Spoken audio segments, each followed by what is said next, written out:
ก็ใครอยากมีฤทธิ์มีเดชเหมือนพระศิวะพ่องอันนี้ตามตำราคัมภีร์ของพราหมณ์ฮินดูนะเปิ้นมีแล้วพระศิวะพระนารายณ์หมู่เนี่ยเป็นความรู้เนาะญาติโยมฟังไปประดับความรู้อย่างน้อยเขาก็ได้รู้แล้วนะจะได้บ่เคอะเขิน ก็ได้จะโยงมาถึงเรื่องของพุทธศาสนานะใครเป็นอย่างเปิ้นพ่องก็เลยปรารถนาเกิดไปเกิดมาว่ามีอันอย่างพิเศษพระศิวะนี่ก็เลยน่าจะเกิดจากน้ำในอ่างแก้วติบของพระศิวะที่อยู่ปราสาทอันนี้ลาหูก็ใครกินน้ำใครเป็นอย่างเปิ้นก็เลยบันดาลให้มืดฟ้ามัวดินอย่างบดเดียวเนี่ยเมฆกลุ่มใหญ่มามืดหมดเลยแล้วก็ลงไปกินไปอาบน้ำติบของพระศิวะด้วยความสำราญใจ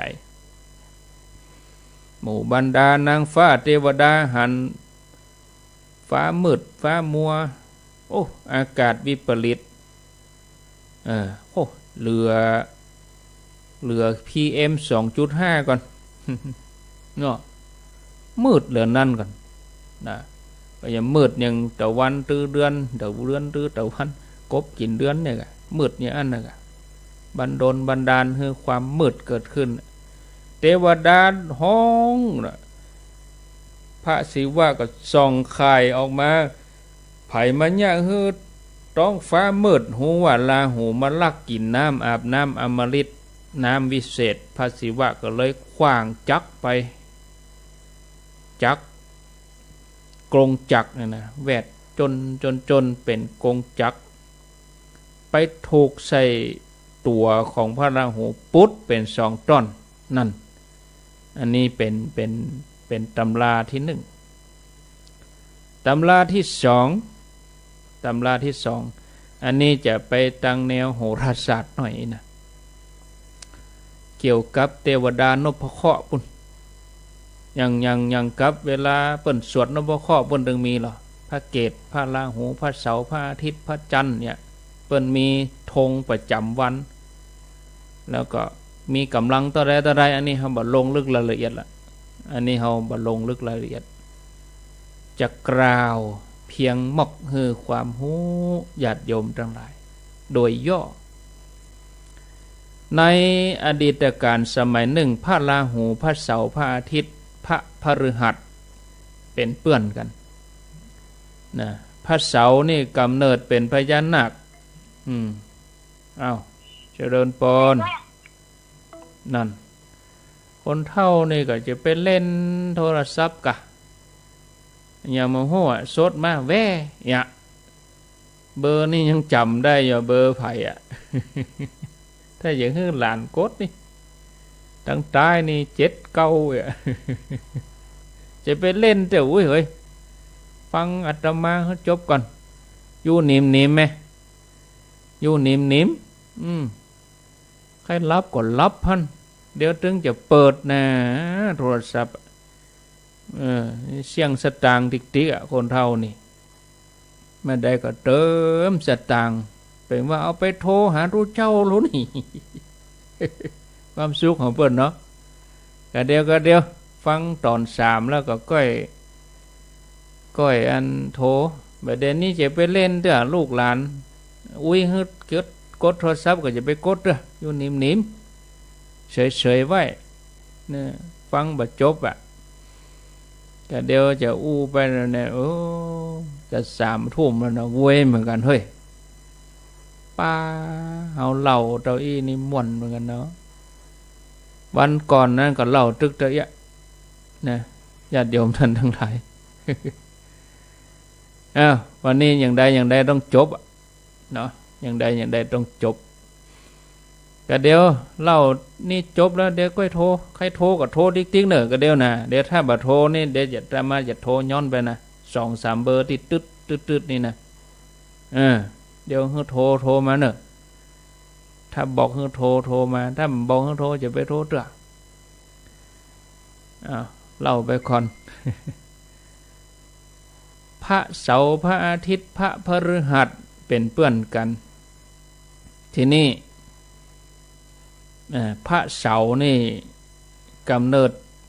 เป็นพญานาครักษามหาสมุทรอันนี้ในแนวโหราศาสตร์หน่อยนะพระอาทิตย์นี่เกิดเป็นพญาครุฑรักษาดอยส่วนพระพฤหัสเกิดเป็นพระอินทร์รักษาเขาพระสุเมนมีอยู่เตื้อหนึ่งพญาครุฑใครอยากกินพญานาคพญาครุฑก็เลยไล่ยับพญานาคเพื่อจะเอามากินพญานาคสู้บ่ได้หนีไปขอความช่วยเหลือจากพระราหูพระราหูก็จะมาช่วยออกมาต่อสู้กับพญาครุฑพญาครุฑสู้บ่ได้ก็ไปขอความช่วยเหลือจากพระอินทร์ราหูไล่ตัวไปด้วยไปถึงที่พระอินทร์ระหว่างที่ตัวไปนั่นเกิดความหิวน้ำขึ้นมาก็แวะลงไปดื่มน้ำอมฤตในสระของพระอินทร์พระอินทร์เป็นผู้เฝ้าดูแลพระอินทร์ก็เกิดความพิโรธเอาจักรเพชรขว้างไปถูกใส่กายราหูปุ๊ดเป็น2 ต้นเนี่ยราหูก็เลยมีเกิ่งถั่วมีกะตั้งแต่อกขึ้นกะตั้งแต่อกลงไปมีลุราหูเนี่ยอมเดือนไว้ให้อมตะวันไว้ให้ตำนานที่3นี่ไปแอบดื่มน้ำอมฤตแล้วเปื้อนจับได้อันนี้เปิ้นเอามาแสดงเป็นละครเวทีอย่างจัดมันหันจัดมันพิธีกวนเกษียณสมุทรจักขยเยอกันแล้วก็เอาพญานาคมาวันดอยพระสุเมนแล้วก็ฝั่งหนึ่งก็เป็นเทวดาฝั่งหนึ่งก็เป็นอสูรจักกันไปจักกันมาจนได้น้ำอมฤตขึ้นมาอันนี้เปิ้นเอามาแสดงกันจังหันอยู่อันนั้นเปิ้นห้องพิธีกวนเกษียณสมุทรแปลงน้ำอมฤตซึ่งอยู่ในปางที่2ของกุลมาลตะอวตารของพระนารายณ์ปางที่เกิดเป็นเต่าอันนี้ตามคัมภีร์ของพราหมณ์ฮินดูนะราหูนี่แปลงกายเป็นเทวดาเข้าไปร่วมงานเปิ้นเพื่อจะไปกินน้ำอมฤตเนาะทีนี้ก็พระอาทิตย์กับพระจันทร์หันพระราหูมีก้างเงามาหรอมีก้างเงามืดมาอย่างมืดบาหันตัวมันลักดื่มกินน้ำอมฤตก็หู้ทันทีว่าอันนี้มันปลอมมาเนี่ยบ่ใจเทวดานี่บ่ผ่านด่านคัดกรองมอบมาเนี่ยเนาะไม่ใช่ตัวจริงเป็นว่าตัวปลอมนี่นะตัวปลอมก็ว่าตัวยังโหญาติโยมทั้งหลายศรัทธาญาติโยมทีนี้เนาะหันก็เงามาก็หู้ทันทีว่าอันนี้บ่ใจหมู่เทวดาแน่นอนเพราะว่าเทวดานี่บ่มีเงาก็เลยไปฟ้องพระนารายณ์ก็กลิ้วโคตรขว้างจักออกไปถูกใส่กายราหูปุ๊ดเป็น2 ตอนแต่บ่ตายเพราะว่าตอนบนนั้นลืนน้ำอมตะน้ำอมฤตไปตึกต้องตอนลุ่มก็เลยปุ๊ดไปตอนบนนี่เป็นอมตะนั่นอันนี้ตำราเบิ่นมาอย่างนี้เหลือก็ตอนบนเหลือก็หัวกับอกยังบ่ถึงเอวดีลอยไปลอยมาลอยไปลอยมาไปตามอากาศนะก็ไปกินเดือนกินตะวันเพราะแก้แค้นแค้นอกแค้นใจบ่ฮู้จะไปลงกับไผไปลงกับเดือนพุ่นเลยมางับเดือน มาวันก็ไปงับตะวันเนี่ยแก้แค้น นะส่วนหางหรือว่าตัวตั้งลุ่มกระเด็นกระดอนกลายเป็นดาวพระเกตดาวพระเกตนี่บรรนับอยู่ในจำนวนวันต่างๆพระศุกร์พระเสาร์อย่างมื้อนี้เพิ่นบรรนับกลายเป็นพระเกตเนาะอันนี้ได้เล่ามาถึงตอนนี้กระเดียวญาติโยมเขาก็จะใครโทนักแกก็อาตมาก็ใครฉันห้ามตัวเนาะญาติโยมท่านทั้งหลายก็ท่านผู้ฟังจะโทรก็เขียนเบอร์โทรไว้เนาะญาติโยมนะ0998366322ใครจะโทรก็โทรแจ้งผลการรับฟังจะอู้จะจาก็โทรเข้ามาถามปัญหากะสนทนากะอีนะจะว่าจะได้ก็เจิญมาโทรเลยนั่นมาเลยฟังแล้วเป็นอย่างใดก็เดินพี่น้องเมืองฝางฟังต่ออันนี้เท้าความเฮอหมู่ที่อื่นเปิ้นบ่ได้ฟังเตื้อเจริญปนกราบไหว้สาเจ้าท่านพระครูบ่ว่าจะได้เจนวิจิลามันเจนจิลาบ้านดอกคำใต้เจ้าฟังชัดดีก็กำมวลที่แต่เนาะมีกึ่งตอนกึ่งตัวเคยได้ยินก่อนเคยได้ยินก่อนนี่เคยได้ยินก็ที่ไหนเคยได้ยินที่ไหนก็กำลังได้ยินท่านพระครูเราฟังแม่เจ้านั่นก็มีวิทยุนี่ก็ไปได้ฮู้ว่าเนาะเจ้า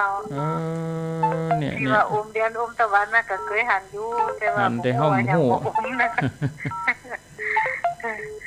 ลาเฮาฮู้ที่ท่านพระครูเราฟังเนี่ยมีประโยชน์นักแลเนาะเจ้ายินดีเนอแม่เจนจิลาเจริญปนแน่นหนาล้อเมื่อคืนนี้ติดแล้วเจริญปนไว้สาวเจ้าทั้งฟังตั้งโทรศัพท์ฟังโทรศัพท์เพนั่นกำไหว้พระราหูนั่นมันคืออย่างมีเฮามีแม่เฮามีบ่มีกำไหว้แต่ได้ว่ามีกำไหว้แล้วอาเสวนานั่นเรามันเป็นมงคล38เป็นมงคล38อาเสวนานั่นน่ะจะพาละนางนั่นน่ะเป็นมงคลน่ะเป็นแสงสว่างมงคล38โมทนาสาธุแม่อุ้ยอินเวลาโทรจะเป็นเล่งวิทยุดังเจริญปนกราบไหว้สาครับจากที่ไหนจากวัดตุงโป่งครับตู้โอมกะครับผมฟังชัดเจนครับเอาจำไปเล่าให้สถาได้เนอะตู้เจ้าโอมฟังชัดเจนเลยครับเป็นกำลังใจให้พระครูนะครับสวัสดีตู้ปีโอมครับไหว้สาครับวัดตุงโป่งเจริญปนครับพระครูน้องเบลกะฟัง104เปิ้นออกอยู่กะ104ครับเดี๋ยวนี้นะครับตั้งแต่2 ทุ่มมาแล้วครับยินดีเนอะยินดีเปิ้นรับ2 ทุ่มมาแล้วเจริญปนเจ้ากราบไหว้สาเจ้าท่านพระครู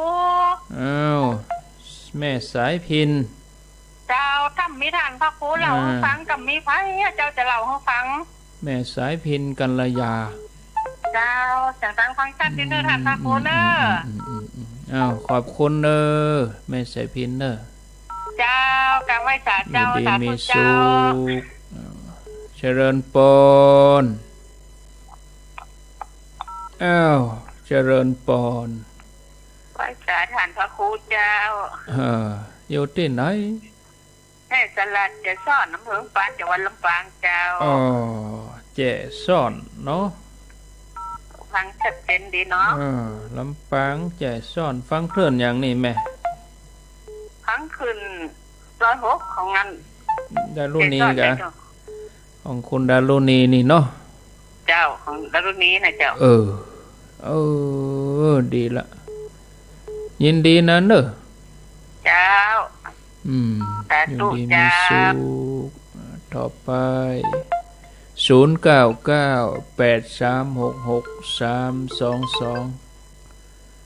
เจริญปนอาจารย์ท่านครับโทรจากไหนสันขี้เล็กครับสันขี้เล็กกะครับวันนี้ทำมาหมดเลยลุงยินทุกเดือนเนาะ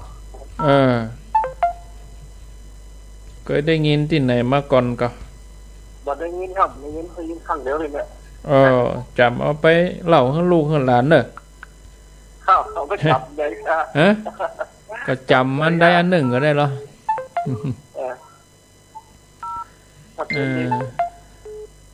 โมทนาสันขี้เหล็กเอาฮับโลปอละเนาะฮับเฮโลเจริญปนสาจ้าถักตะปูโทษจากที่ไหนแม่กองแรงเมืองนันเย็นอำเภอเมืองปานจังหวัดลำปางกองแรงเมืองปานเนาะไปพอล่ะไปพอกบกินเดือนล่ะได้ยินเสียงฟังเดียวหรอหลายพูดหน่อมได้ไหมวันนี้มาแตนเปิ่นได้วันนี้นะโมทนาสาธุแม่กองแรงเมืองปานเนาะเจริญปนจะไปสาเจ้าท่านพระครูเจ้าโทษจากไหนเป็นอะไรบ้านสะพานงามอำเภอดอกคำใต้จังหวัดพะเยาเจ้าดอกคำใต้พะเยา106.75ฟังตั้งแต่ต้นน่ะเนาะดีแล้วกะกำลังได้ยินเหมือนกันนะกำลังได้ยินเดี๋ยวนี้กำลังให้ฟังเนี่ยว่าจันทร์พระราหูอย่างนี้ก็เดี๋ยวฟังไปเนอะฟังไปแหมนักอยู่ให้เล่าเนาะเจ้าเนาะจะได้ยินได้ฟังไปแหมนักแหมหลายอย่างอยู่เนาะแต่ว่าเจ้าก็เคยไปอันนี้ไหวนะไหวพระราหูไปไหวของดำที่กรุงเทพมันเจ้าก็ดูเก็บไปไหวพระราหูไหวลาหูอย่าลืมครูตัวเองอีหยังถึงบอกแล้วเหรอ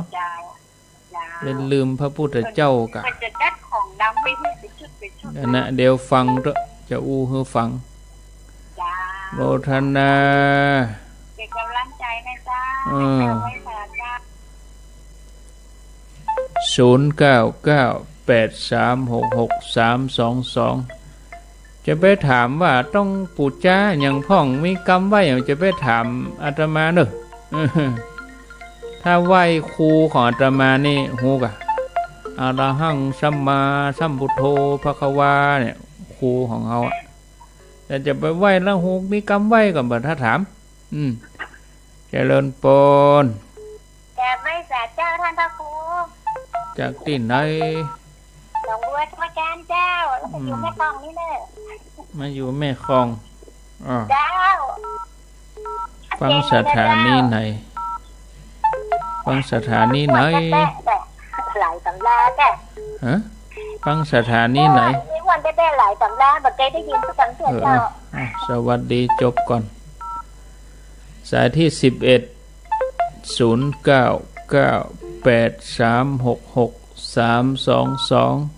เจริญปนสวัสดีครับท่านครูอันนี้ห้วยยาไซครับห้วยยาไซเมืองลีทำปัญหาด้วยท่านครูครับถ้ามีคนตอบได้ก็ได้อะไรหัวห้อยหัวห้อยเลยหยังหัวอะไรหัวห้อยครับอะไรหัวห้อยหัวห้อยกับข้างคาวนะกะ ฮะข้างคาวถูกก็อะไรเอ่ยหัวห้อยข้างคาวถูกก็เนี่ยไปเล่งวิทยุดังสื่อสารกันพูดเรื่องไงแต่ไปเปิดดังฟังกับโทรศัพท์เจริญปนกับวิชาเจ้าสายสุดท้ายกำลังมาเปิดจบข่าวเลยควรได้ยินกันจัดหนักกำลังมาเปิดเจ้าเพราะว่ามาไหว้พระอยู่เนาะเว้ยไม่เป็นอย่างไรเนี่ยบอกไหว้เจ้าสักทุ่มก็เมาเนี่ยนั่นเนี่ยดิโอ้ไม่เป็นอย่างเนอะไม่เป็นไรแล้วถึงจะได้มาไหว้พระอย่างเมื่ออาบน้ำก่อนแล้วก็มาไหว้พระอยู่ที่ไหนอยู่ที่ไหนบ้านดอยเจ้าบ้านดอยเจ้าเก่าเจ้าเดิมเดี๋ยวก็ฟังต่อไปเจ้าสวัสดีเอาละเนาะโทรมากะเอาตีอีก่อนปอก่อนเนอะโยม3:15ละเดี๋ยวเล่าจะบรรจบเนื้อหานักอยู่นะเอาไปว่าคนฟังแน่นหนาครอบคลุมหมดอะเดี๋ยวนี้รายการสถานีครอบคลุมหมดข้างเมืองน่านโทรบัตรันวะบ่เป็นหยังนะแม่เจนจีลาสายที่1สายที่2แม่อินอยู่เสมิงสายที่3ตูปีโอมตุงโป่งเราเงาสายที่4น้องเบลฟังฝ่ายหิน104.5สายที่5แม่สายพินตรงชานลำปางสายที่6แจซ่อนสายที่7สันขี้เล็กเวียงเป่าเป้าสายที่8แม่กองแรงเมืองปานสายที่9แม่มาลัยดอกคำใต้พะเยาสายที่10หนองบัวแต่มาอยู่แม่คองสายที่11ห้วยยาไซเมืองลีอะไรเอ่ยหัวห้อยแล้วก็บ่ฮู้อย่างต่อบ่ฮู้อะไรเอ่ยหัวห้อยกับข้างขาวกับหัวห้อยอย่างแฮมเนาะแมงอย่างหัวห้อยกับปุ้งกับหัวห้อยดูข้างขาวกะอีบึงกะอันบางกะอย่างอู้กันมาได้ต่อเนื่องมาจบซะครับโอ้ซับวางไปเสียก่อน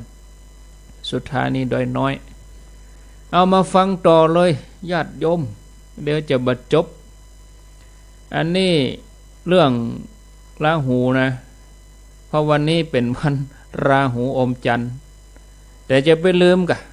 ความสำคัญอยู่ที่ไหนที่บอกญาติโยมเ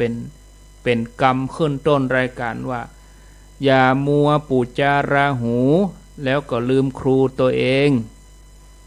ครูของเฮาคือพระพุทธเจ้า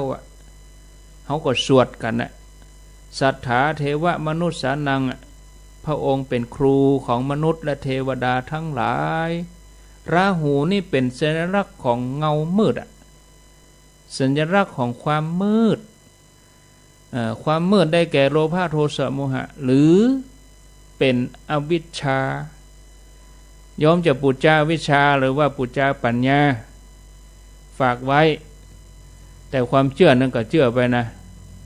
อาตมาก็อธิบายตามแนวอาตมาเนี่ยนะแต่ก็เล่าเป็นประดับความรู้ให้ญาติโยมเขาเนี่ยเนาะอย่างที่บอกใครรวยแต่บ่มันมันก็เฮาใครรวยเฮาก็ไหวฮึตึกไหวแตะไหวว่าอย่างเฮาบ่รวยก็เฮาขี้คร้านเปิ้นบ่ลุกกันแล้วเฮายังบ่ลุกเตื้อเนี่ยเนื้อหาสาระก็อุอากาสะขยันหารักษาดีมีกัลยาณมิตรเลี้ยงชีวิตเหมาะสมบ่ไปเกี่ยวข้องกับอบายมุข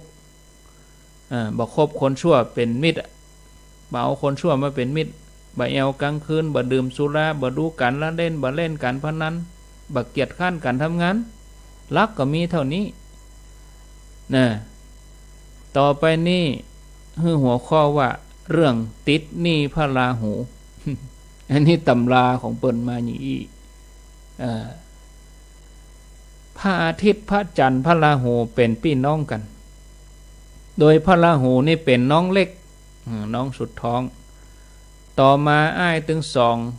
มาขอกู้เงินจากพระราหู 1,000 ตำลึงเพื่อจะเอาไปสร้างมณฑปแล้วก็วิหารเอาตานในพระศาสนาการเวลาผ่านไป อ้ายตึงสองก็บ่ได้เอาเงินมาคืน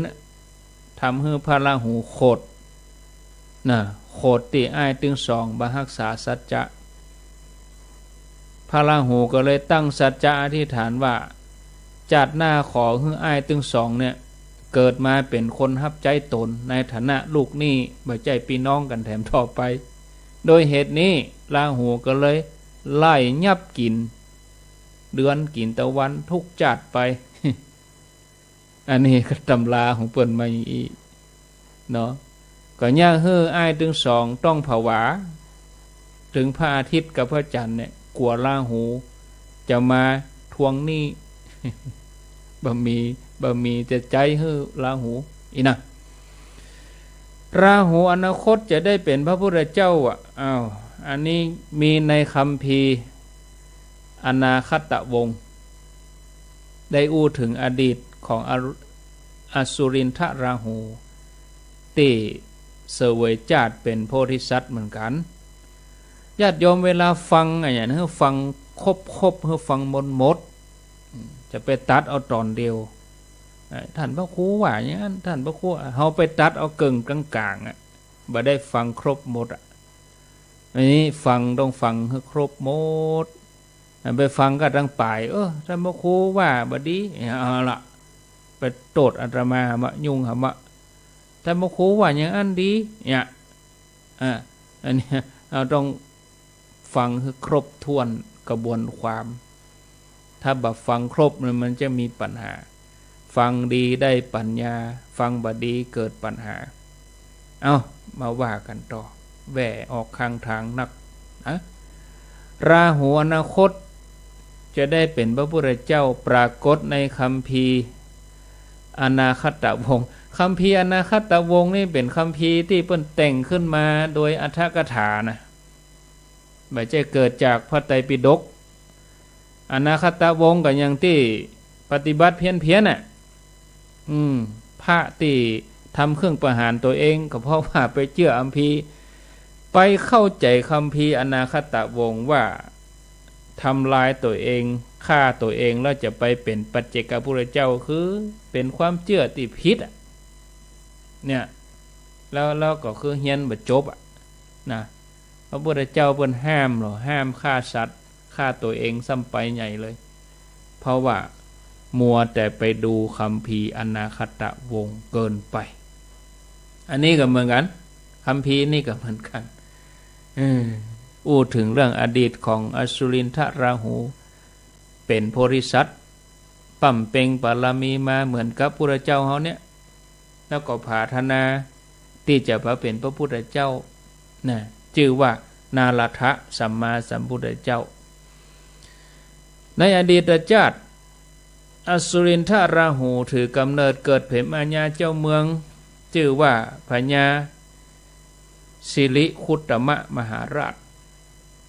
อยู่ที่เมืองมัลละนครมีมเหสีชื่อว่าลัมพุราชเทวีแล้วก็มีพระโอรสกับพระธิดาอย่างละ1พระองค์พระโอรสมีนามว่านิโครธกุมารพระธิดามีนามว่าโคตมีอยู่มาวันหนึ่งมีพราหมณ์8 คนได้มาเฝ้าถวายบังคมปัญญาเจ้าเมืองมาขอพระนครอันนี้เรื่องนี้คล้ายๆกับพราหมณ์มาพระเวสสันดรเลยเนี่ยคล้ายเลยที่มาขอจ้างพราหมณ์มาขอจ้างแต่อันนี้พราหมณ์8 คนไม่ใช่ขอจ้างขอเมืองเลยแล้ว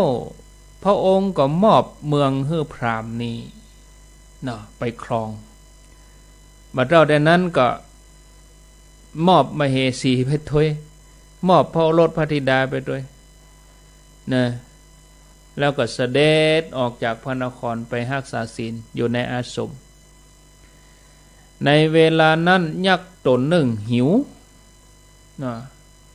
เปิ้นเอาพระธิดาเอาพระโอรสเอามเหสีไปป่าตัวเหมือนพระเวสสันดรเลยทีนี้มียักษ์ตนหนึ่งหิวมาขอพระโอรสพระธิดาพระองค์ก็มอบให้นะพร้อมกับหลังน้ำทักษิโนทกคือหลังน้ำหยาดเหนือปัทภี เหล่าเทวดามาเป็นพยานในการตรัสครั้งนี้หลังจากนั้นยักษ์ในเรื่องที่เล่าให้ฟังคล้ายกับปู่พราหมณ์เลยเนี่ยเนาะญาติโยมแต่ละคนละตำราเนอะแต่อันนี้เป็นยักษ์แต่ถ้าเป็นเวสสันดรนี่เป็นพราหมณ์ที่มาขอกันหาชลีแต่ในคัมภีร์นี้อู้ถึงอสุรินทราหูจัดหนึ่งของเปิ้นอันนี้ยักษ์มาขอโอรสธิดาเพื่อจะเอาไปกินเป็นอาหารอันนี้พระองค์ก็บัดทรงแสดงอาการวันไหวก็ยังประกอบมหาทานครั้งนี้ว่าโอ้ขอหมู่เทวดาทั้งหลายนะขอฮือทานของเฮานี่ประเสริฐแต่ด้วยมหาทานบารมีก็ได้รับการพยากรณ์ว่าพญาเจ้าเมืองที่ชื่อพญาสิริคุตมหาราชเนี่ยหรือว่าอสุรินทราหูในอดีตชาติเนี่ยจะสามารถปั้มเปงบารมีบรรลุธรรมจนตรัสรู้เป็นพระเจ้าในอนาคตการจะมีชื่อว่าพระนารัตถสัมมาสัมพุทธเจ้าเนี่ยศรัทธาญาติโยมคือที่ครูบาอาจารย์เปิ้นสวดกันเนี่ยถ้าเป็นนะโมเมก็มีพระพุทธเจ้า28พระองค์แต่ถ้าไปฟังสัมพุทเทนี่บทโธสัมพุทเทอัฏฐวิสัญจะมีเป็นลายปั้นหลายหมื่นพระองค์นะพระพุทธเจ้าเนี่ยที่เปิ้นมาถือกำเนิดในโลกเขาเนี่ยในแต่ละกัปเนี่ยแต่ในคัมภีร์อนาคตวงศ์นั้นอู้ถึงพระพุทธเจ้าในอนาคต10พระองค์จะบังเกิดขึ้นหมู่นี้เฮาหมู่อู้กันละก็เดี๋ยวญาติโยมเขาจะลงประเด็น เอาตามความเชื่อกันเนาะความเชื่อที่ว่าเป็นใดต้องเอาของดำมันเป็นปริศนาธรรมเนอะญาติโยมเนอะปริศนาธรรมเพราะอย่างเพราะราหูนี่เปิ้นชอบความมืดยังกับเดือนแจ้งอยู่แต่ถ้าว่าราหูไปอมมันก็มืดมีหั่นปีหลาย10 ปีแล้วอาตมาเขาปากันไปที่ตากปุ่นอันนั้นเมื่อวันนะเปิ้นอันนี้เมื่อวันนี่มืดเลยล่ะโอ้จนนกบินเข้าหางเลยแล้วก็หญ้าจีหยอบนี่หยอบหมดเย็นน่ะมีหั่นปีที่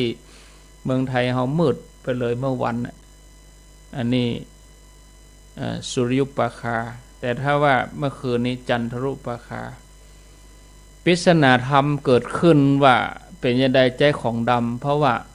ความมืดอย่างที่ว่าอวิชชาอวิชชาคือความบ่รู้คือความมืดเนี่ยศรัทธาญาติโยมอันนี้ความเชื่อเรื่องเกี่ยวกับของดำเนี่ยอย่างไก่ดำนี่นะ ไก่ดำก็คือไก่มันก็มันคุยเคียอยู่แล้วคือมันน่ะเจ้ามาห้องขัน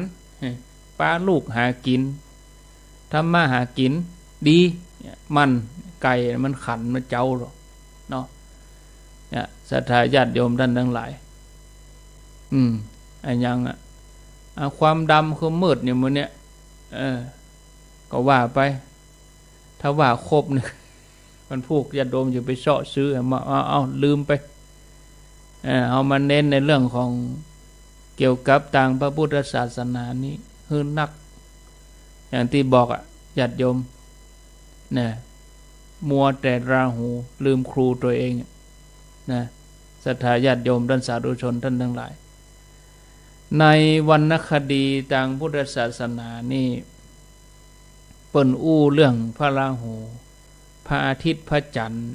เกี่ยวกับบุพกรรมที่เคยสร้างร่วมกันมาหรอกจนเป็นเหตุให้เกิดเรื่องราวราหูพระอาทิตย์พระจันทร์จนมาถึงปัจจุบันเนี่ยได้เล่าให้ญาติโยมเขาฟังไปแล้วทีนี้ ญาติโยมท่านทั้งหลายมีเรื่องราวครั้งหนึ่งในสมัยพุทธกาลตอนที่พระองค์ยังมีพระชนชีพอยู่ก็เหมือนเนี้ยศรัทธาญาติโยมนะพระราหูได้รอที่จะเข้าไปยับพระอาทิตย์ถ้าเป็นตะวันนี่เป็นสุริยคราสหรือว่าสุริยุปราคาตอนนั้นเทพยดาทั้งหลายก็ของพระองค์ช่วยเป็นที่ปึ้งนะพระองค์ก็กล่าวพุทธคาถาแก่พระราหูเมื่อพระราหูฟังแล้วก็เกิดขนปองสยองเก้าคายพระอาทิตย์นะเพราะว่าถ้าบาคายก็ศีรษะหรือว่าหัวตัวเองจะระเบิดออกมาเป็น7เสียงกลับเข้าเมืองอสูรทันทีก็ไปเล่าให้เพื่อนอสูรฟังโอ้พุทธเจ้ามีฤทธิ์แตะมีพุทธานุภาพแตะปรากฏในพระไตรปิฎกเหมือนกันในสุริยสูตรบทที่10เนี่ยปรากฏอยู่เป็นตอนนะศรัทธาญาติโยมทั้งหลายแล้วก็ในพระไตรปิฎกก็ยังมีปรากฏถามว่าพระราหูนี่เคยกึดจะไปเข้าพระพุทธเจ้าอย่างที่อาตมาเล่าเมื่อกี้ว่าตัวเองมีร่างกายใหญ่กว่าแล้วพระองค์ก็ประทับนอนปางสายญาติเนี่ยพระองค์ก็ปาไปพรหมโลกโอ้พรหมใหญ่กว่าตัวเก่ามีร่างกายน้อยอสุรินทราหูก็เหมือนกับมดเหมือนกับปวกน้อยๆโอ้ถามพระพุทธเจ้าว่าพระองค์ปาไผ่มาหานี่ใหญ่เตะใหญ่ว่าอสุรินทราหูเกิดความกลัวลบไปอยู่หลังพระพุทธเจ้านับตั้งแต่นั้นมาก็ลดทิฏฐิมานะเลิกหลงทะนงตัวหลังจากนั้นก็ได้ฟังธรรมเลื่อมใสในพระศาสนายึดเอาไตรสรณคมพระพุทธพระธรรมพระสงฆ์เป็นสรณะตลอดแล้วก็ทูลลาไปเมืองไปพบตัวเองแล้วก็ถือเอาพระพุทธรูปปางสีหสยาตเป็นปางปราบอสุรินทราหูนะอันนี้ญาติโยมท่านสาธุชนท่านทั้งหลายอันนี้ในตอนนั้นพระองค์ก็ยังได้อู้ถึงบุพกรรมโหนหลังของพระราหูที่เคยตั้งปณิธานว่าจะมาเป็นพระพุทธเจ้าศรัทธาญาติโยมที่เราเคยได้ยินบทสวดมนต์ต่างๆที่ว่าเบื้องต้นเด็กนะโมตัสสะภะคะวะโตอะระหะโตสัมมาสัมพุทธัสสะเนี่ยเป็นคำกล่าวนอบน้อมพระพุทธเจ้าที่เราเทพเทวดาแต่ละองค์เปิ้นร่วมกล่าวร่วมแต่งกันขึ้นคนละกรรมละกรรมเอามารวมกันก็เป็นประโยคว่านะโมตัสสะที่เราสวดกันในบทนี้ราหูก็เป็นตัวสำคัญเป็นบุคคลสำคัญที่ร่วมในการประดิษฐ์กรรมว่านะโมตัสสะภะคะวะโตอะระหะโตสัมมาสัมพุทธัสสะนะโมผู้ที่กล่าวก็คือสันตาคิริยักษ์ตัสสะผู้ที่กล่าวก็คือองค์สุรินทราหูภะคะวะโตดาวตังสีเป็นผู้กล่าวภะคะวะโตดาวตังสีก็สี่ตนพอดีสี่กรรมทัตตลัทธะวิรุณหกะวิรูปักษ์แล้วก็เวสสุวรรณอรหัตโตพระอินทร์เป็นผู้กล่าวนอบน้อมต่อองค์พระสัมมาสัมพุทธเจ้าสัมมาสัมพุทธัสสะผู้กล่าวก็คือท้าวสหัมปติพรหมถึงหมดนี่เราทั้งหลายเป็นทวยเทพแล้วก็เป็นยักษ์เป็นเทวดาที่กล่าวนอบน้อมต่อพระองค์ในวันแรกที่พระองค์ตรัสรู้อนุตตรสัมมาสัมพุทธญาณนะญาติโยมทั้งหลายจะเห็นได้ว่าในบรรดาผู้ที่มากล่าวนอบน้อมนะก็มี อสุรินทราหูร่วมอยู่ตัวนอกจากนี้ก็ยังมีพญายักษ์ที่ชื่อว่าสาตาคีรียักษ์ท้าวเวสสุวรรณเป็นใหญ่แห่งยักษ์ซึ่งท่านเหล่านี้ล้วนแต่มีบุญญาธิการศรัทธาญาติโยมท่านทั้งหลายฉะนั้นเฮาควรจะน้อมระลึกนึกถึงคุณของพระรัตนตรัยนะดีแล้วเฮามีสิ่งที่เคารพบูชาที่มีศักดิ์มีฤทธิ์สูงกว่าเทพเทวดาทั้งหลายนะที่เฮาต้องกันนะเปิ้นอย่างต้องตั้งนะโมก่อนนั่นน่ะนะโมตัสสะภะคะวะโตนะด้วยความเคารพศรัทธาเฮาก็สามารถที่จะเหนือกว่า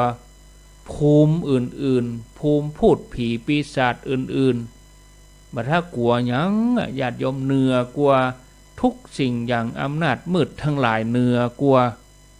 ด้วยบารมีธรรมขององค์พระสัมมาสัมพุทธเจ้าขนาดว่าพรหมนะลาหูยังกลัวพรหมไปลบอยู่หลังพุทธเจ้าพวกนี้แล้วพระพรหมทั้งหลายก็ยังอยู่ในต่ำกว่าพระเจ้าแถมต่างหากมันเป็นนับอย่างกับภพภูมิผิดภพภูมิพูดผีปีศาจทั้งหลายก็ต้องเก่งกลัวกันเนาะศรัทธาญาติโยมเฮากล่าวนะโมตัสสะนะโมตัสสะเนี่ยนะท่องทุกวันเป็นสิริมงคลกล่าวไปถึงเฮานึกถึงเทพเทวาที่เป็นประดิษฐ์กรรมนี้ขึ้นมาตัวนะศรัทธาญาติโยมท่านสาธุชนท่านผู้ฟังอันนี้นำมาอู้มากล่าวมาเล่าให้ฟังศรัทธาญาติโยมฉะนั้นอย่างที่บอกว่าที่แม่อุ้ยอินว่าตะเกียเอาก็ว่าเสวนาจะพระนังเนี่ยเป็นแสงสว่างของชีวิตอ่ะเขาจะแค่ได้แสงสว่างก็ว่าแค่ได้ความมืดมันก็เวลากบกินเดือนกบกินตะวันนี่พ่องก็เอาจิบทบพ่องก็ต่อยอันปิบเนาะต้มจำให้มันคลายกลัวโลกมืดเขากลัวโลกมืดเขาก็แค่ได้แสงสว่าง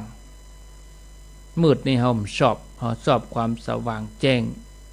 อันนั้นปูจาจะปูชนียานังเอตัมมังคลมุตตมังแน่นอนที่สุดในการเดินทางไกลเขาจำเป็นจะต้องมีเสบียงติดตัวเพื่อจะรอเลี้ยงสังขารเพื่อดำรงอยู่ได้บ่ว่าจะเดินทางไปในโลกนี้โลกหน้าแม้ว่ากระทั่งเดินทางไปสู่พระนิพพานตามแนวทางของพุทธศาสนาศรัทธาญาติโยมทั้งหลายเขาก็จำเป็นจะต้องมีเสบียงบุญเอาไว้หล่อเลี้ยงกายใจบุญจะช่วยชำระใจของเราให้สะอาดเป็นเครื่องดึงดูดความสุขสำราญความสำเร็จเกิดขึ้นบุญเกิดจากการที่เราได้ปั่มเป่งบุญกิริยาวัตถุ10โดยย่อมี3ทานศีลภาวนาการเคารพบูชาต่อพระรัตนตรัยเหมือนญาติโยมเขาเนี่ยเขาทำเนี่ยวันนี้เป็นวันพิเศษเขาปฏิบัติหรอวิทยุเขาก็ได้ฟังเทศเขาก็ได้ฟังเพียงแต่ว่าเขาจะลงมือปฏิบัติเมื่อใดพอก่อนนะกระเดียวก่อนนะบัดตาเตือนนะรอก่อนอยู่ฮั่นวันเวลาก็ล่วงเลยไปติ๊กตัวเก่าก็เท่าไปติ๊กวันใดวันหนึ่งเขาไปวัดบรรลุแล้วเขาเนี่ยใหญ่ไปรอถึงเมื่อใดเนาะเนี่ยญาติโยมนะบูชาเพราะเป็นการปฏิบัติบูชาที่เขาจะเข้าถึงโดยแต่เข้าถึงเป็นอันหนึ่งอันเดียวกันกับพระรัตนตรัยฉะนั้นญาติโยมท่านสาธุชนฮือนำมาประดิษฐ์อยู่ในใจนะโดยกรรมว่านะโมตัสสะภะคะวะโตอะระหะโตสัมมาสัมพุทธัสสะก่อนที่จะทำอย่างทุกอย่างทั้งหมดนอบน้อมต่อคุณพุทธเจ้า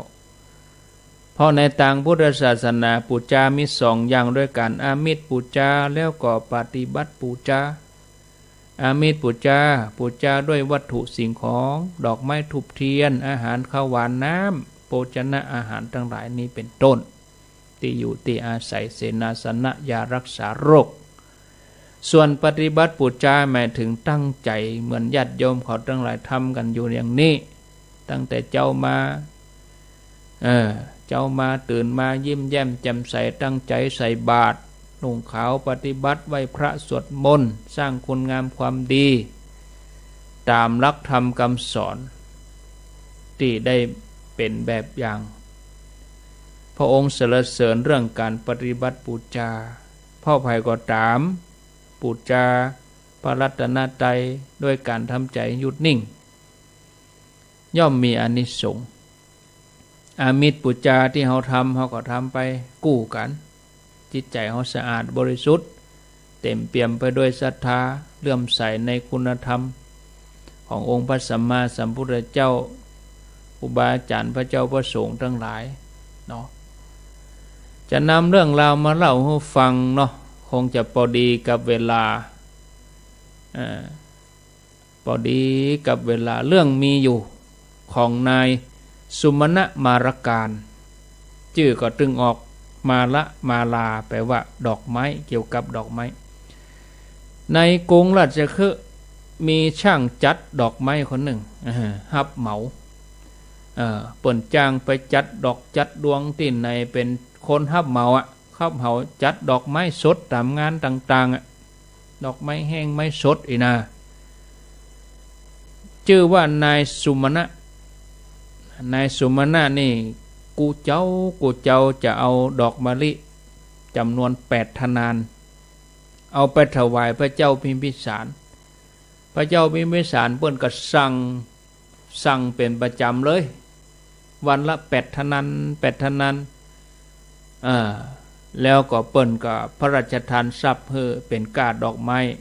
วันละ8 กหาปณะเป็นประจำรายได้ประจำมี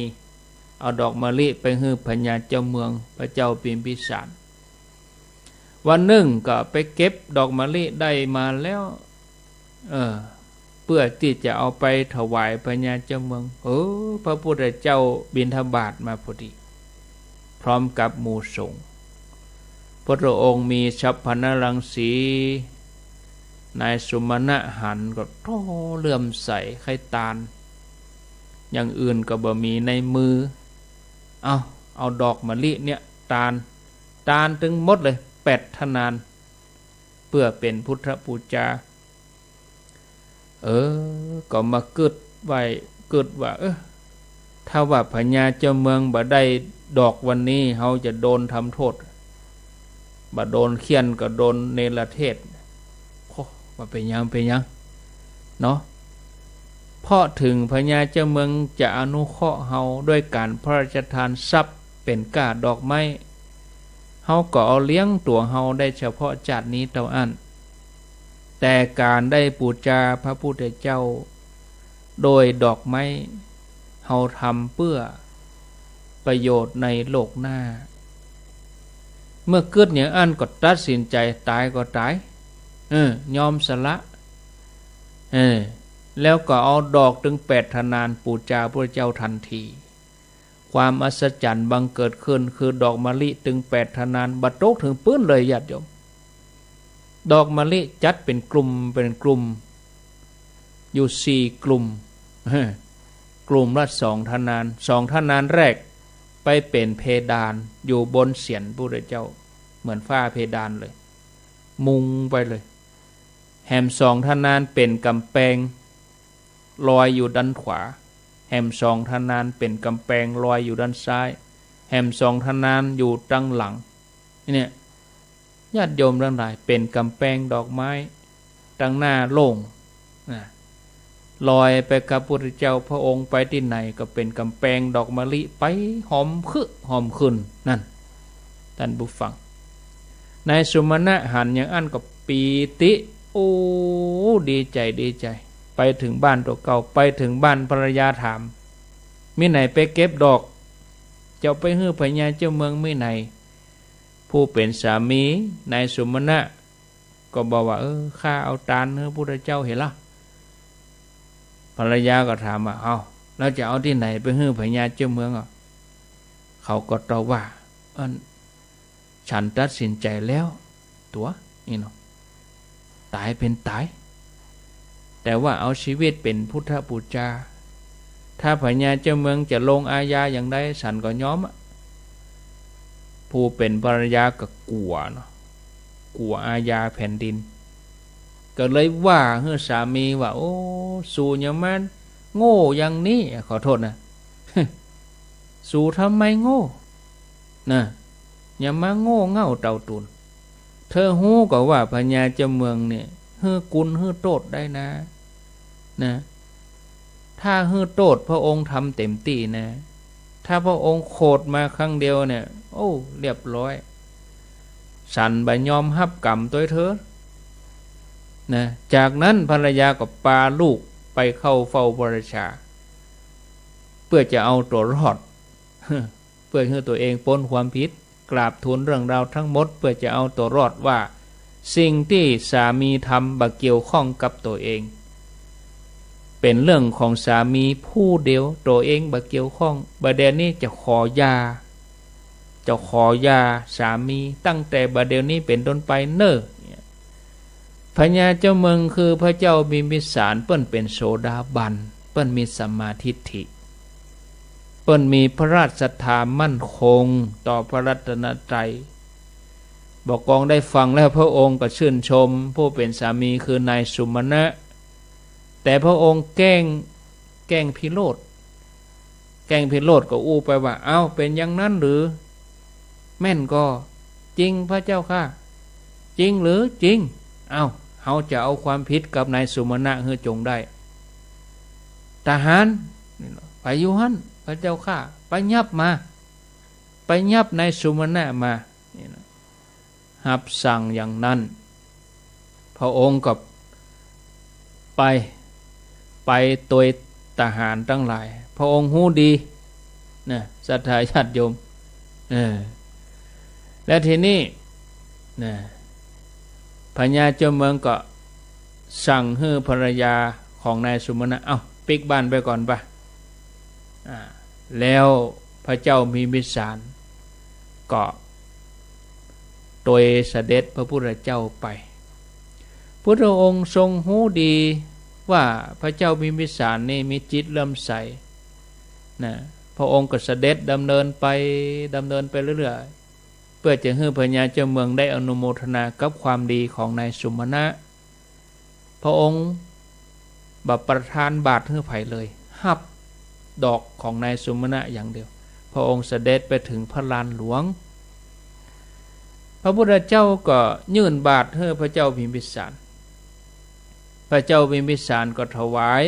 พระทหารพระองค์เสวยเสร็จพระองค์อนุโมทนาก็เสด็จกลับสู่พระวิหารซึ่งดอกไม้เหล่านั้นที่นายสุมาณะถวายทานก็ลอยไปตัวพระเจ้าจนเข้าถึงคันธกุฏีพระองค์เข้าคันธกุฏีดอกไม้เหล่านั้นก็ตกลงที่ปากประตูหันเลยพระเจ้าบิมพิสารทรงเสด็จพระเจ้าแล้วก็รับสั่งให้นายสุมาณะมาเข้าเฝ้านายสุมาณะเข้าเฝ้าพระเจ้าบิมพิสารก็ยกย่องในการกระทำกล้าที่จะสละชีวิตตัวเองทำบุญเป็นพุทธบูชาจากนั้นพระเจ้าบิมพิสารก็พระราชทานจ้างม้าตาสีตาสาข้าทาสเครื่องแต่งย่องทั้งหลายอย่างละแปดบ้านกาซับกาแหม1 ปันกาหปณะตั้งชื่อเครื่องประดับว่ามหาปราสาทพระอานนท์ได้ถามถึงผลของการบูชาโดยดอกไม้ที่นายสุมาณะมาลาการได้บูชาองค์พระสัมมาสัมพุทธเจ้าว่าจะมีผลอย่างใดพระองค์ทรงตรัสว่าอานนท์นายสุมาณะมาลาการนี้ยอมสละชีวิตเพื่อเฮาทำการบูชาด้วยดอกไม้นายสุมาณะมาลาการจักบ่ได้ไปสู่ทุกขติตลอดแสนกับเน้ออานนท์เขาจะท่องเที่ยวในระหว่างเทวโลกและมนุษยโลกเท่านั้นตอนนี้ไปภายภาคหน้าอานนท์นายสุมาณะมาลาการ จะได้เป็นปัจเจกพุทธเจ้าเนออานนท์เนี่ยแต่นั้นญาติโยมที่เฮาเก็บดอกเก็บดวงเนี่ยเฮาใส่ขันแก้วทั้ง3มาค่ำยามคืนเอาดอกมาใส่ขันโยงใส่เก้าใส่หัววันนี้วิสาขบูชาปูชาจะปูชนียานังมีอานิสงส์ยิ่งใหญ่แม้จะเป็นเพียงอามิตรปูชาแต่ถ้าหากว่าทำถูกมีใจเลื่อมใสย่อมได้รับผลฉะนั้นญาติโยมทุกคนปูชาบุคคลที่ควรปูชาถือว่าได้มงคลบอกว่าผู้ที่ท่านปูชานั้นจะมีชีวิตอยู่กะหรือว่าเปิ้นบ่มีชีวิตอยู่ก็ย่อมได้รับอานิสงส์อันยิ่งใหญ่ไพศาลอย่างที่ปรากฏในคุถกนิกายคาถาธรรมบทว่าไผ่บ่อาจจะนับบุญของบุคคลผู้ปูชาได้ว่าบุญนี้มีประมาณเท่าใด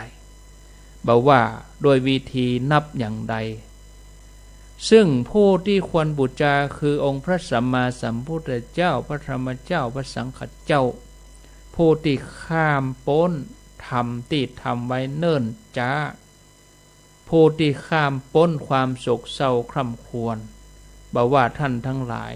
จะยังมีชีวิตอยู่หรือว่านิพพานไปแล้วการที่หมู่เฮาทั้งหลายนึกถึงคุณองค์พระสัมมาสัมพุทธเจ้าเนื่องในวันวิสาขบูชา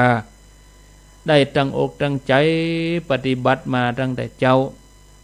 จนถึงฮอดที่จะใกล้ที่จะเข้านอน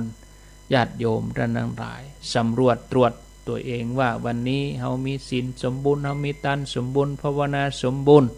นอนแล้วเฮาก็เอาสิ่งเหล่านี้มาหล่อเลี้ยงใจเฮาจุ่มใจอึกมึก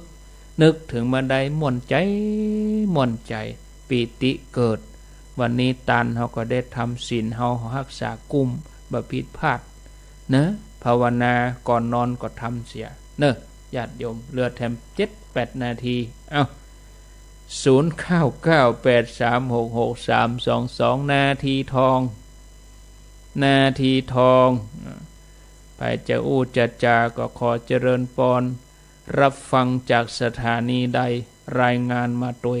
ที่หมายเลขโทรศัพท์0998366322วันพุธบ่ได้มาเนอะแม่เจ้านะ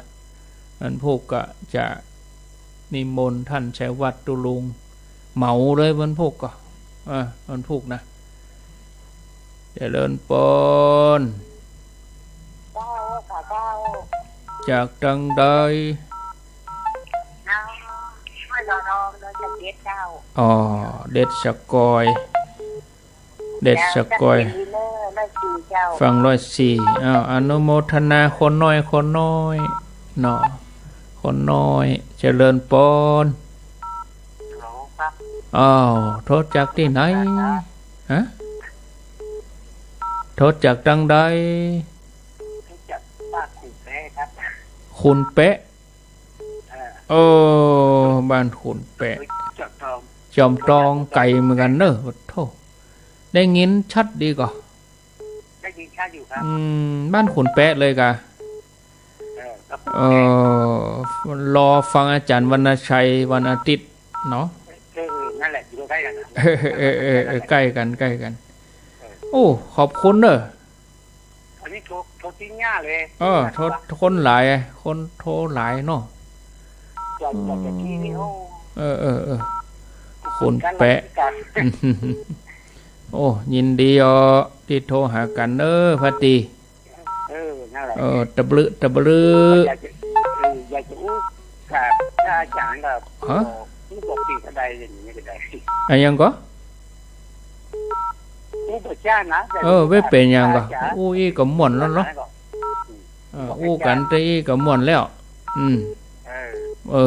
ม่วนแล้วเป็นยังเด้อสาธุตะบลือเจริญพรครับกราบไหว้สักการะท่านอาจารย์ป่อบุญธรรมครับผมโป่งน้องว่าจะได้วันนี้ค ได้ ฟั ฟั ง ง จริงจังฟังชาติเดียวนี่ ได้ฟังเต็มอิ่มเลยเนาะ ครับค ก็ รับ มองอย่ามาโวยเวลาเนี่ยโหจะหมดแล้วอะ ครับ เหมือนได้นั่งจัดตะกี้นี่มันได้อะ ครับ รับตื่นเดี๋ยวก็แจ้งเอาอะผ่านไปแหมวัน แม่เนาะ โอ้ยินดีเด้อเอา ครั ค บ นน้อย ผม คนน้อยเอาคนน้อยเนาะเจริญปนรายงานตัวสถานีไหนก็พอละเนาะ ครับ เอา นมัสการท่านพระครูครับ พอหลวงน้อยว่าจะได้สถานีไหน เจ้าผมออกไปวัดเจ้าคอนเฟิร์นน่ะ ไป เอา งกงองสาย เออ ใจบาทไปใจกันเจ้าทั้ง ดี สามคอนเฟิร์น ฟังสถานีไหน เดี๋ยวนี้แม่ขจารย์นะครับ 94กะอ๋อ ครับ ขอบคุณเด้อ แม่ขจารย์นี่ชัดเจนจะดีนะครับ โมทนา ครับครับ เอาคนน้อยคนน้อย เวลาเหลือบันนักละปันโอกาสหลายๆคนเนาะเจริญปนเอาขอใครอู้เมินๆน่ะนะเอาจากที่ไหน มาติดกันเนาะ เอารายงานตัวเลยเอามาอู้ก็วางสายไม้มาเจริญพร จะไปเมาเมินกะเอาท้ายรายงานตัว กันนั่งเจ้า โทษจากไหน ดีใจจังนักกัน จะไปห้ำเตื้ออีแม่อยู่ไหน แม่ ดูเจ้าโฮม เออ เจ้า อันกะแจโฮมบังเหนือ เจ้าเจ้ามันเหมือนกันนาย แม่ เจ้า จันในอโมทนาสายต่อไป เจริญปนจะไปห้ำนักเตื้อเวลามันน้อยจะหมดแล้วจะได้ลากันแล้วไล่หาคนที่เปิ่นเต้งโทรให้ไหนเอาโทรมาอยู่ที่ไหนรายงานตัวอีเอาละถ้าเวลานักก็ก่อยอูเมินเอาฟังกันหลายเจริญปน เจ้าท่าน โทษจากไหน ท่านบวกเมืองลี้สวัสดีจบก่อน สายต่อไป เจริญปน เจ้ากลับไปฝาเจ้าท่านพระครู จาก ต้อง ที่ อยู่ ไหน บ้านน้องดวงใจสารปีนะเจ้า โอ้ ให้เมนูเจ้าบอก ขอบคุณมาก สา เจ้า ธุเต้าอี้ก่อน สายใหม่ เจริญปน ไปอย่างเวยแหม2 นาที เจ้า เออ กัดก้อมเจ้า ก็สวัสดี อนุโมทนา สายต่อไป คือมันได้โหลนะ เต้าตะกี้เจริญปน ตันอยู่กะจากที่ไหน ไม่อู้ก็วางไปสายใหม่มาเต้นเจริญปน จากทางใดเธอจากที่ไหน จากบ้านต้นยางอำเภอแม่จันทร์จังหวัดเชียงรายเจ้า อำเภอแม่จันทร์ฟังเคลื่อนไหนนี่ ดารุณีก็คิดเจ้า ดารุณีอนุโมทนาอำเภอแม่จันทร์เนาะเหมือนลำได้ยินมาใหม่ล้อเจริญปน เจริญปน เจ้า อู้ดังแหมน้อยอย่าไปนอนอู้นั่งอู้ ได้จ้า ไปนอนอู้กะ จากที่ไหน จากที่ไหน ฮะ กับดังเหรอ จากที่ไหนโทษจากไหนจะหมดเวลาแล้วแน่ อยู่ทางบ้านนั่นจุนอำเภอจุน อำเภอจุนอำเภอจุนโมทนาหมดเวลาเห็นแล้วมาตันแต่แห่ไปเมา ญาติโยมขออาตมาว่าจะเอาทึกโหลไอ้นะไปตันอย่างงได้ลาแล้วกันนี่